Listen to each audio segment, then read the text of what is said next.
ఈ కాలం గుండె చప్పుడు అంటే శివసాగర్ని ఒక ఇంటర్వ్యూలో కవిత్వాన్ని ఎట్లా డిఫైన్ చేస్తారు అని అంటే, కవిత్వం అంటే కాలం గుండె చప్పుడు అన్నారు. ఆ యొక్క నిర్వచనాన్నే మేము కాలం గుండె చప్పుడుగా తీసుకొని చేస్తామన్నాం.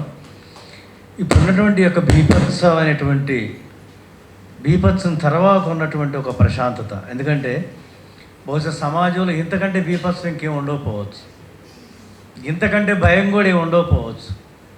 కాబట్టి ఈ యొక్క బీభత్సం తర్వాత ఏదైతే ప్రశాంతత అని ఎవరైతే అనుకుంటున్నారో, ఏవైతే ప్రశాంతతను మనం చూస్తున్నామో, బహుశా ఈ ప్రశాంతమైనటువంటి యొక్క ఇటువంటి వాతావరణంలో కోట్స్ ప్రశాంతతలు బహుశా ఈ యొక్క సాహిత్యానికి, కవిత్వానికి, మరీ ముఖ్యంగా దాన్ని ప్రొడ్యూస్ చేయాల్సినటువంటి కవులకి, కళాకారులకి ఇప్పుడు ఎంతో ఒక బాధ్యత అనేటటువంటిది ఉంది.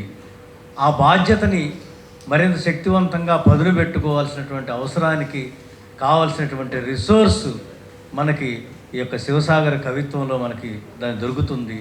కాబట్టి దీన్ని ఒక సీరియస్ అంటే ఒక కవిత్వం చదువుకుంటే, ఏదో కవిత్వం చదువుకుంటే ఎలా ఉంటుంది, కానీ బహుశా శివసాగర్ లాంటి కవిత్వం చదువుకుంటే అది ఖచ్చితంగా మనకు ఒక స్ఫూర్తిని, ఒక ప్రేరణని, ఒక పనికి పురికొల్పుతుందని అనేది నమ్ముతూ మేము ఈ యొక్క సభని ముగిస్తున్నాము. Thank you very much.